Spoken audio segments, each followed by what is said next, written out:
Hi guys, நான் தான் உங்களுடைய ப்ரோக்ராம் பிரைன் பேசுகிறேன். இன்றைக்கி நம்ம எல்இடி பற்றின ஒரு டாபிக் பார்க்க போகிறோம். இந்த எல்இடி வந்துட்டு எப்படி சர்க்கியூட்டில் யூஸ் பண்ணுறது, எந்த மாதிரி ரெசிஸ்டன்ஸ்லாம் போடுறது, அதை பற்றி நான் பார்க்க போகிறோம். அதுக்கான டாபிக் நான் எழுதிருக்கிறேன். இதை தான் நம்ம இன்றைக்கி பார்க்க போகிறோம். அண்ட் வீடியோக்குள்ளே போகிறதுக்கு முன்னாடி முக்கியமான ஒரு அனௌன்ஸ்மெண்ட். நான் ஒரு ஆன்லைன் கிளாஸ் ஸ்டார்ட் பண்ணலான்னு இருக்கேன் சி லாங்குவேஜுக்காக. அதுக்காக ஆல்ரெடி ஒரு வீடியோ போட்டிருந்தேன். நிறைய பேர் பார்த்து ரெஸ்பான்ஸ் பண்ணியிருக்கீங்க. நிறைய பேருக்கு வேணும் சி லாங்குவேஜ் என்றது கற்றுக்கணும் அப்படின்னா கண்டிப்பாக நீங்கள் கற்றுக்கலாம். ஸோ 2 ப்ராஜெக்ட் நம்மள பண்ண போகிறோம். ஒன்று மினி ப்ராஜெக்ட், ஒன்று மேஜர் ப்ராஜெக்ட் ஒன்று. ஸோ அதில் என்ன டாபிக், என்ன மாதிரி ப்ராஜெக்ட் நம்ம பண்ண போகிறோம், என்னென்ன ப்ராஜெக்ட் பண்ண போகிறோம், ஸோ எல்லாமே வந்துட்டு அந்த ஒரு வீடியோ சொல்லியிருக்கேன். அந்த வீடியோ லிங்க் கீழே டிஸ்கிரிப்ஷனில் இருக்கும், நீங்கள்லாம் பார்த்துக்கலாம். ஸோ இன்ட்ரெஸ்ட் இருக்கவங்க ஜாயின் பண்ணுங்கள், ஓகேங்களா? ஃபர்ஸ்ட் டாபிக் என்னதுன்னா, why we use resistance with LED. So இந்த எல்இடி ஒரு சர்க்கியூட்டில் யூஸ் பண்ணுறோம் அப்படின்னா அதோட நம்ம ரெசிஸ்டன்ஸ் சேர்த்து நம்ம யூஸ் பண்ணுவோம். எதுக்காக நம்ம அதை யூஸ் பண்ணுறோம் அதை பற்றி நம்ம வீட்டில் பார்க்க போகிறோம் ஃபஸ்ட்டு. ஸோ பார்த்தா தெரிஞ்சல உங்களுக்கு ஒரு போர்டு இருக்குது. இந்த போர்டில் வந்துட்டு ஒரு எல்இடி கனெக்ட் பண்ணியிருக்கேன். இந்த எல்இடிக்கு சீரியஸாக ஒரு ரெசிஸ்டன்ஸ் கனெக்ட் பண்ணியிருக்கேன். அது வந்துட்டு பாசிட்டிவ் போயிருக்கு. இது வந்து நெகட்டிவ் கனெக்ட் ஆயிருக்கு. ஸோ இது மேலே இருக்குது பாசிட்டிவ், கீழே இருக்குது நெகட்டிவ், அப்படி கனெக்ட் பண்ணியிருக்கேன். ஸோ எதுக்கு இந்த ரெசிஸ்டன்ஸ் யூஸ் பண்ணுறோம் அப்படின்னா ஒன்றும் இல்லை, ரொம்ப சிம்பிளான கான்செப்ட் தான். இந்த எல்இடியை பார்த்துட்டிங்கன்னா வந்துட்டு வோல்டேஜ் அதிகமாக அதுக்கு நீங்கள் கொடுக்கக்கூடாது, ஓகே, கரண்ட்டுமே அதிகமாக கொடுக்கக்கூடாது. அதை லிமிட் பண்ணுறதுக்காக யூஸ் பண்ணுறது தான் ரெசிஸ்டன்ஸ். அதை பற்றி நிறைய நம்ம படிக்க போகிறோம். அதுதான் அடுத்த ஃபார்முலாஸ், கால்குலேஷன், லைவ் டெமோ அதெல்லாம் இருக்குது. நம்ம ஒவ்வொன்றா படிக்க தெரிஞ்சோம். பட் இதுதான் கான்செப்ட்.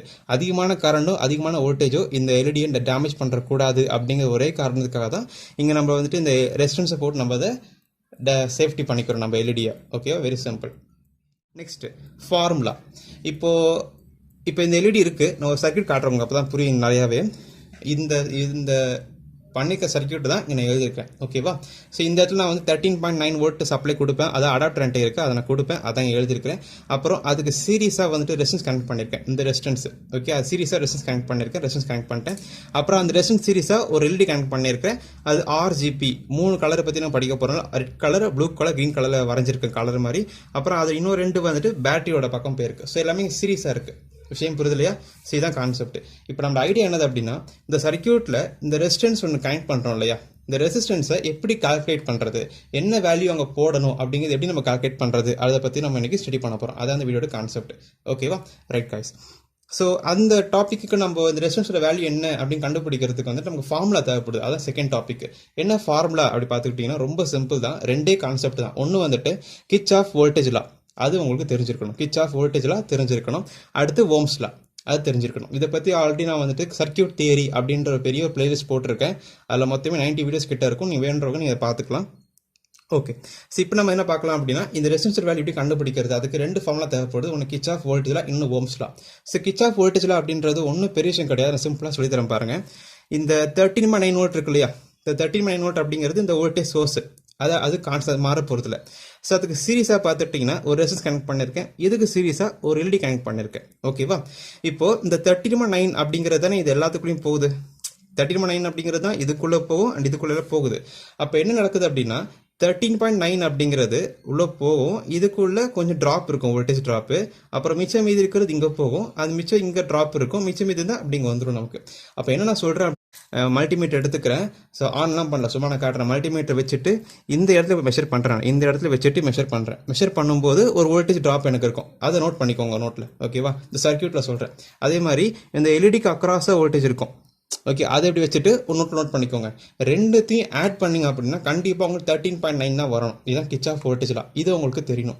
இதை நம்ம எழுதிக்கலாமா இப்போ? ஏன்னா இதை வச்சு நம்ம ஃபார்முலா நம்ம உருவாக்க போகிறோம். நம்ம இந்த ரெசிஸ்டன்ஸ் கால்குலேட் பண்ணுறது உடைய வோல்டேஜ் ப்ளஸ், ஓகே, எல்இடியோட வோல்டேஜ் ட்ராப் இந்த இடத்துல என்ன வருது எழுதிப்பீங்க, ப்ளஸ் ரெசிஸ்டன்ஸோட வோல்டேஜ், ரெசிஸ்டன்ஸ் போட்டு அதுலேயே வோல்டேஜ் ட்ராப் என்ன போடுறீங்க.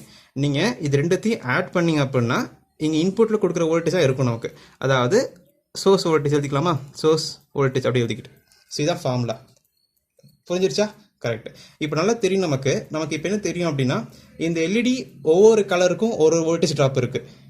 ரெட் கலர் இருந்தால் ஒரு வோல்டேஜ் ட்ராப் இருக்குது, க்ரீன் கலர் இருந்தால் ஒரு வோல்டேஜ் ட்ராப் இருக்குது, ஒவ்வொருமே ஒரு மாதிரி வோல்டேஜ் ட்ராப் இருக்குது. அப்போ அது நமக்கு தெரியும். நான் இப்போ என்னென்னு காட்டுவேன் உங்களுக்கு.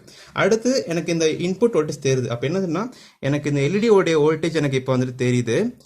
ரெசிஸ்டன்ஸ் எனக்கு என்னன்னு தெரியல, அதோட வோல்டேஜ் எனக்கு வேல்யூ தெரியல, அப்போ எனக்கு வோல்டேஜும் தெரியாது, அதை அப்படியே விட்டுருங்க. அப்புறம் இந்த சோர்ஸ் வோல்டேஜ் எனக்கு தெரியுது. கரெக்டா? இப்போ எனக்கு எது தெரியலன்னு சொல்கிறேன், இது தெரியல. அப்போ தெரிஞ்சது தானே, அப்போ இது இங்கேயும் இது இங்கேயும் கொண்டு போயிருங்கன்னு சொல்கிறேன், வேற ஒன்றும் கிடையாது. இது இங்கே கொண்டு போயிட்டு என்ன ஆகும், இது இந்த பக்கம் வெளியே போயிடுச்சுன்னா அப்படின்னா மைனஸ் ஆயிரும் இல்லையா? அப்போ சிம்பிள் மட்டும் போட்டுக்கோங்க, வோல்டேஜ் ஈக்குவல் டு இது இங்கே போனால் என்ன ஆகும், இங்கே என்ன இருக்குது, ரெசிஸ்டன்ஸ் வோல்டேஜ் என்ன, ரெசிஸ்டன்ஸ் வோல்டேஜ். எல்இடியோட வோல்டேஜ் ட்ராப் இப்போ நான் காட்ட போகிறேன், அது மைனஸ் இந்த வோல்டேஜ் சோர்ஸ் வோல்டேஜ் மைனஸ் பண்ணிங்க அப்படின்னா அதுதான் ரெசிஸ்டன்ஸில் கூடிய வோல்டேஜ்.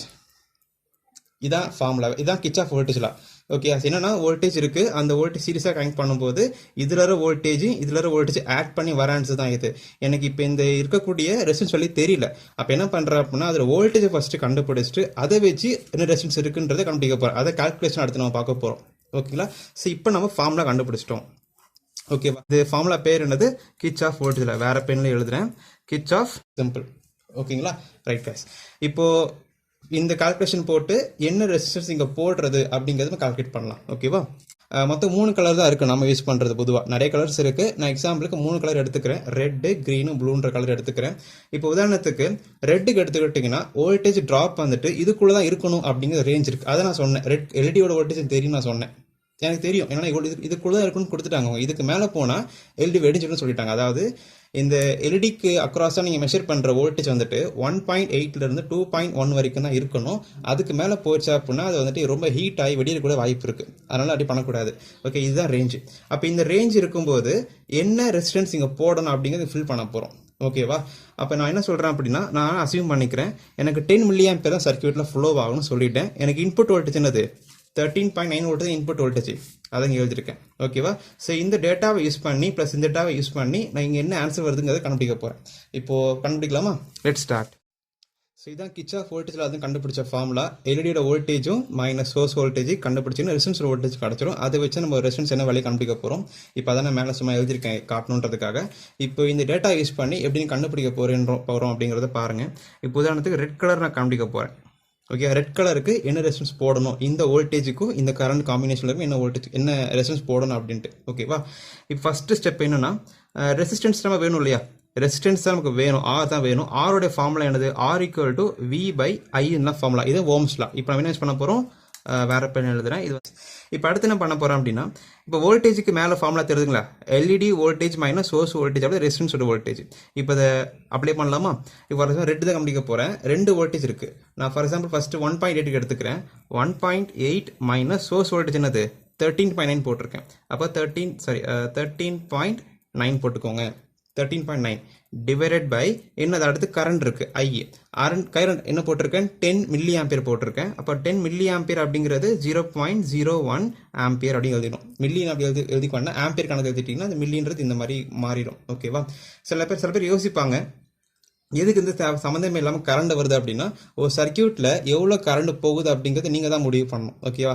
இந்த இடத்துல நீங்கள் 50 mA போட்டீங்க அப்படின்னா அதுக்கேற்ற மாதிரி ரெசிஸ்டன்ஸ் ஆன்சர் உங்களுக்கு வரும்.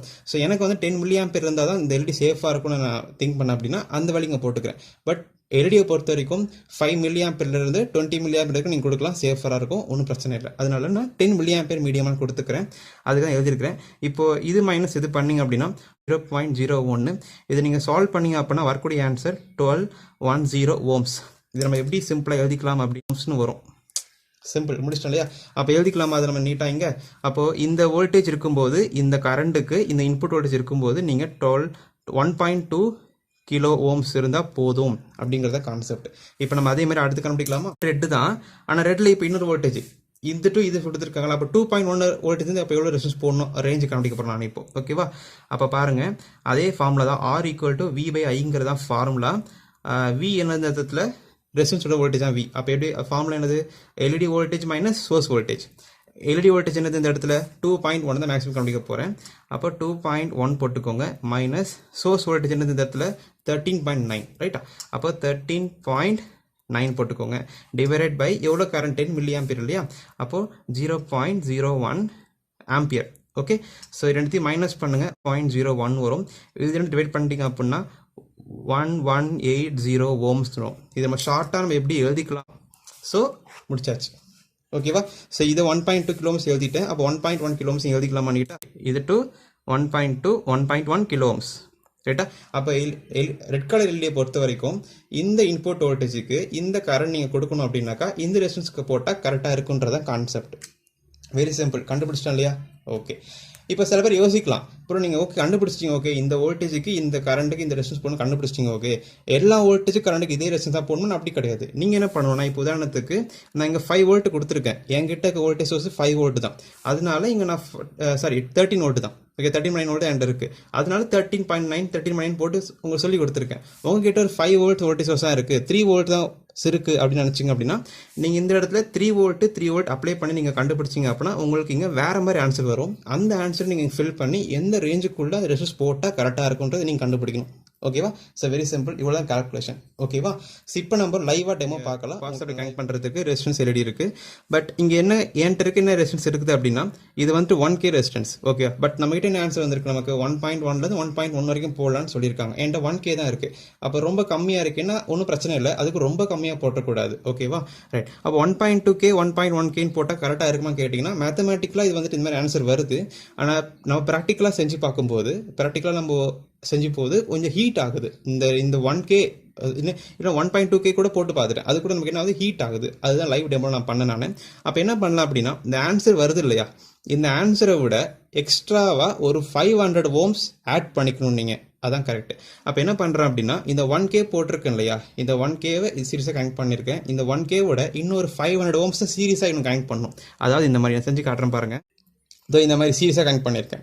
இங்கே 1K இருக்குது, இது வந்து 560 ஓம்ஸ் இது. ஓகே, 560 ஓம்ஸ் ஆட் பண்ணியிருக்கிறேன். அப்போ 1K + 560 ஓம்ஸுங்கிறது 1.56 கிலோ ஓம்ஸ். கரெக்டாக? அப்போ அந்த ஓம்ஸ் ஆட் பண்ணும்போது நமக்கு ஹீட் ரொம்ப ஆகாது. ஸோ ஹீட் அவாய்ட் பண்ணுறதுக்கு கொஞ்சம் அதிகமான ரெசிஸ்டன்ஸ் போடுறது நல்லது. ஓகேவா? எல்இடி வந்துட்டு சேஃபாக எரியுது நமக்கு. ஸோ ரெசிஸ்டன்ஸ் அதில் கொஞ்சம் பெருசாக ஹீட் ஆகலை. ஸோ கால்குலேஷன் படி நீங்கள் இந்த வேல்யூ போட்டிங்க அப்படின்னா ஹீட் ஆகும். ஸோ இந்த வேல்யூ வந்திருக்கிறது ஓகே, ஆனால் வந்திருக்க வேல்யூ ஒரு 500 ஓம்ஸ் அதிகமாக போட்டிங்கன்னா சேஃப். 500 ஓம்ஸ் அதிகமாக போட்டால் சேஃபாக இருக்கும் உங்கள் சர்க்யூட். இதான் இந்த வீடியோ கான்செப்ட். ஸோ ஃபஸ்ட்டு சொன்ன மாதிரி ஆன்லைன் கிளாஸ் இருக்குது. ஸோ வேணுன்றவங்க ஜாயின் பண்ணிக்கலாம். C லாங்குவேஜஸ் இருக்குது எடுக்கிறேன். ஸோ அந்த சிலபஸ் என்ன அப்படின்றது நீங்கள் வேணும்னு நினச்சிங்க அப்படின்னா கீழே டிஸ்கிரிப்ஷனில் அந்த வீடியோட லிங்கை கொடுத்துருப்பேன், அதை பார்த்து நீங்கள் கிளாஸஸ் ஜாயின் பண்ணிக்கலாம். வாட்ஸ்அப் நம்பர் கீழே இருக்கும், நீங்கள் என்கிட்ட பேசலாம். நீங்கள் இந்த வீடியோ பிடிச்சிருந்தா லைக் பண்ணுங்கள், ஷேர் பண்ணுங்கள், சப்ஸ்கிரைப் பண்ணுங்கள். அண்ட் இந்த யூடியூப் சேனலுக்கு டெலிகிராம் குரூப் இருக்குது, நீங்கள் வேணால் ஜாயின் பண்ணி உங்களோட கிளியர் பண்ணிக்கலாம். Another way from program friend and have a nice day guys. Bye.